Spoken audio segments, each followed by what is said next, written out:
Hi, I'm Cristina Smith, creator along with my brother, puzzle master Rick Smith of the Yoga for the Brain series of profound philosophy and super duper duper fun puzzle books.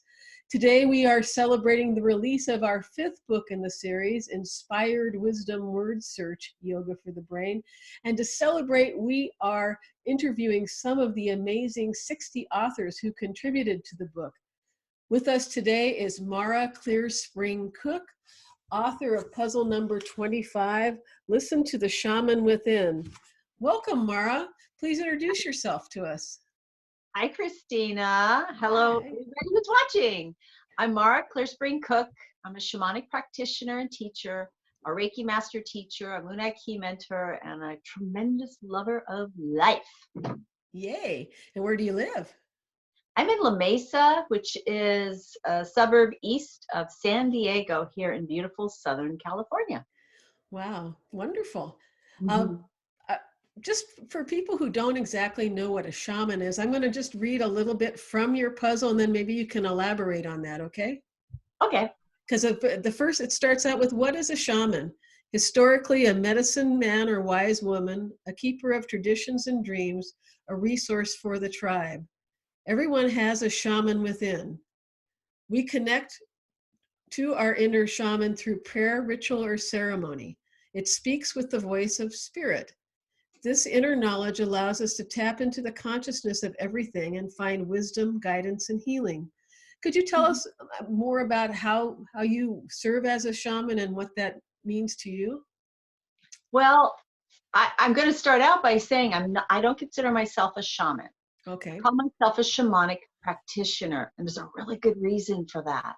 Okay. Traditionally, a shaman comes through a lineage, lives in a village where there's a value around it, and they're called to spirit through the processes that are recognized by the individual traditions. So I have become an avid student of shamanism. I've been a shaman at heart since I was a little kid, and so that's how that developed. So shamanic practitioner or shaman helps people through working with the energy around something and then helping that shift and change so it can shift and change in the physical world around us. And that's the relationship with everything. Shamanism originally comes from animism, which is the idea that everything has a consciousness, everything has an energy. So when we learn how to tap into that and discover what is it going to take to rebalance the energy to create right relationship, then all kinds of amazing things can happen. Wow. And a lot of times we do that through what's called a shamanic journey, right? That's one of the core practices of shamanism, finding a way to connect with these other energies, consciousnesses, archetypes, whatever you want to call them, that is productive, helpful, meaningful, and rewarding for everyone. So a shamanic journey helps us access this altered state where we are more open and available to see and interpret what's out there beyond the five senses. We're literally taking ourselves into a different brainwave state. Right, and we do that through our own consciousness. It doesn't necessarily involve any kind of substances or anything like that, right? Oh yeah, the prevalence of plant-based journeys is become kind of mainstream, hasn't it? But it's a very select part of the shamanic experience. More common is a sound-driven journey where we take a drum and we beat it 4 to 7 beats per second, so we attain that theta wave state of the literally what's it, 60 megahertz. And that's where our brain goes to. You can hook me up to a machine and watch it happens. That's where our brain goes to when we are taking that dive into that portal into those other realms. So, and the beat of the drum is kind of follows the heartbeat. So as you listen to the drum, you allow yourself to just get into the drum, right? And then the person who is guiding the journey leads you on a visualization. Is that pretty much it? That's part of it. That's a guided journey, Okay. and that can be with a heartbeat, which you're talking about, boom, boom, boom, boom, boom, boom, or it can be with a more rapid beat.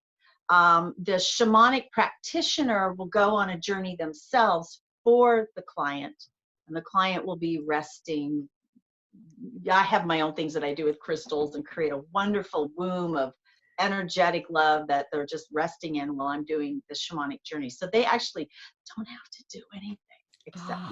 listen. Yeah, they could just lay there and receive. It feels really good. But if we wanted, what advice would you give to someone who wants to access their own shaman within? What would you advise them to do?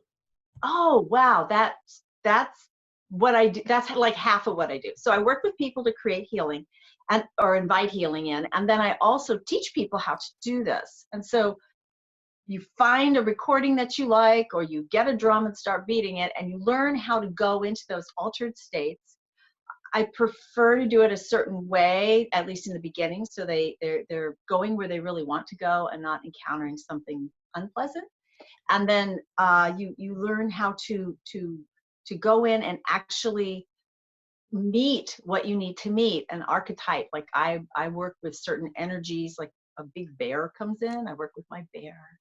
I might have a special guide, maybe an ancestor. A very powerful part of our shamanic resources is our ancestral lineage. So we may have a grandma or a great grandma or a great great great grandma who wants to come in and help us out. Wow, that sounds so wonderful. So, um, this is such a huge puzzle. Is working with your own inner realms. What other kinds of puzzles do you like to do? Me, oh, I love to do Scrabble, uh, Ooh, crossword puzzles. I like doing jigsaw puzzles. Do you like doing jigsaw I puzzles? love doing jigsaw puzzles. It used to be like a holiday tradition. And I'm not in a place right now where I can have a table devoted to one, but if I did, I'd have like 1,000-piece jigsaw puzzle going all the time. Yeah, me too. I love that. That's great. Well, thank you so much, Mara. I really appreciate you joining us for our celebration of inspired wisdom, word search yoga for the brain. You can pick up your woohoo! You can pick up your copy on Amazon, Target.com, BarnesandNoble.com, and at bookstores everywhere. Thanks so much for joining us. Bye. Bye, Christina.